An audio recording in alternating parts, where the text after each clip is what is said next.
मैं समझता हूं कि आज के दौर में जो सबसे महत्वपूर्ण काम होना चाहिए वो विश्वविद्यालयों में, कॉलेज में, स्कूल में होना चाहिए, क्योंकि जहां से युवा का जहन बनता है, जहां वो अपने देश के बारे में, राष्ट्र के बारे में, परंपराओं के बारे में, आस्थाओं के बारे में, सरोकारों के बारे में, संस्कृति के बारे में, इतिहास के बारे में, साहित्य के बारे में जानता है, पढ़ता है, वहां अगर सही समय पे सही बात नहीं बताई गई तो फिर वो कंफ्यूजन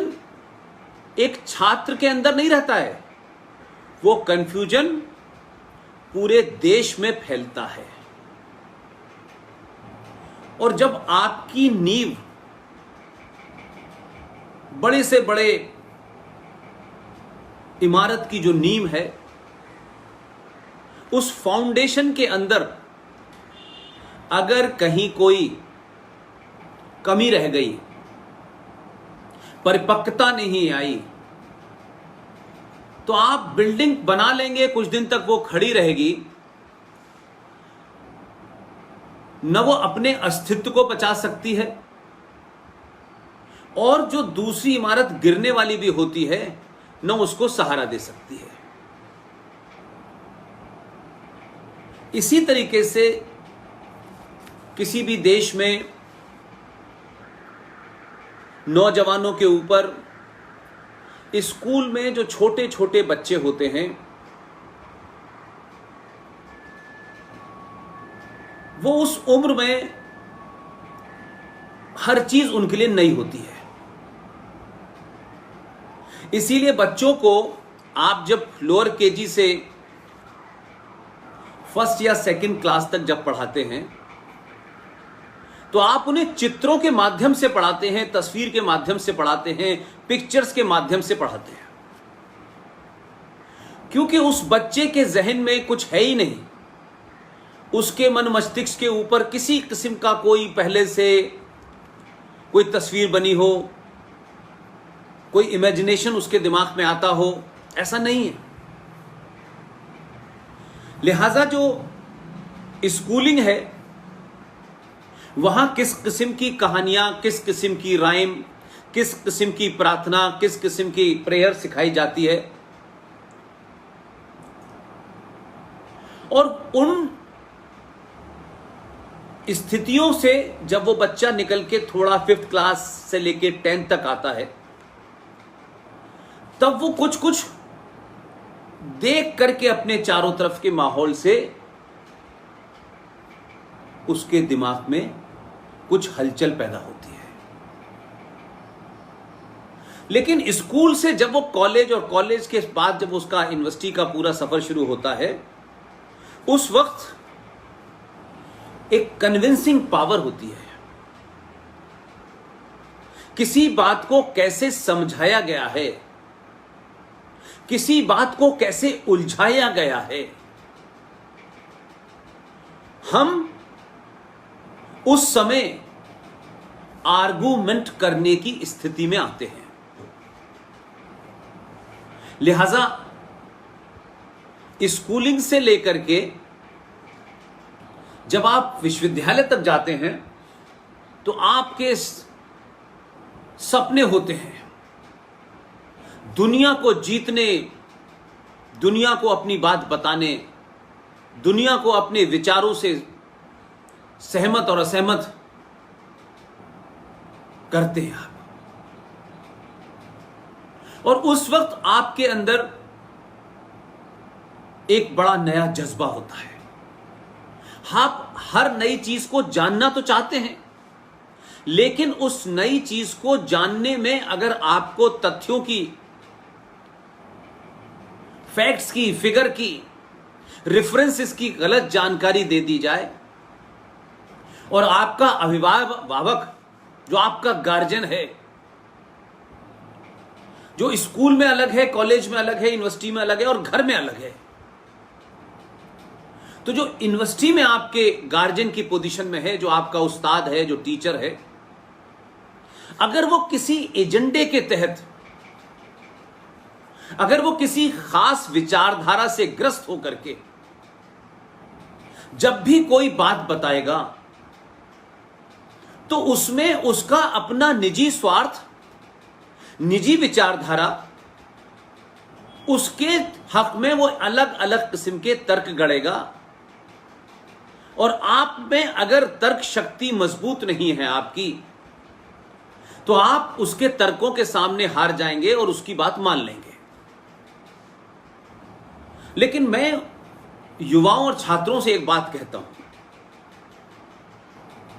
विचारधारा का होना बुरी बात नहीं है, लेकिन आपकी विचारधारा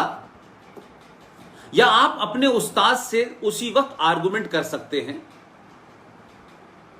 जबकि आपके पास इंफॉर्मेशन करेक्ट हो। अगर फ्लो ऑफ इंफॉर्मेशन ही आपके पास इनकंप्लीट होगा, कंफ्यूज्ड होगा, गलत होगा, तो आप उसके ऊपर जो अपना आर्गुमेंट बिल्टअप करेंगे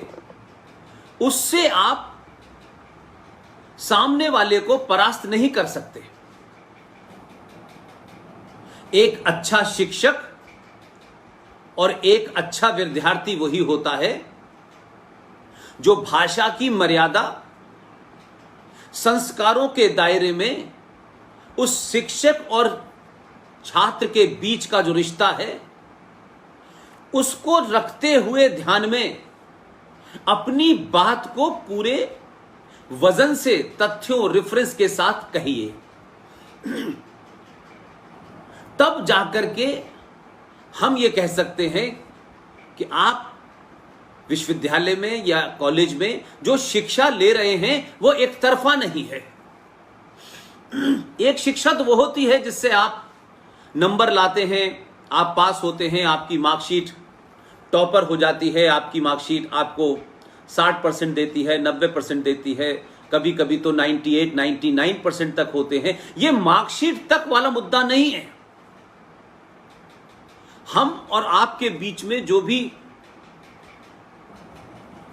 बातचीत का सिलसिला है उसमें किताब फिजिक्स में क्या लिखा है, केमिस्ट्री में क्या लिखा है, यह मुद्दा नहीं है।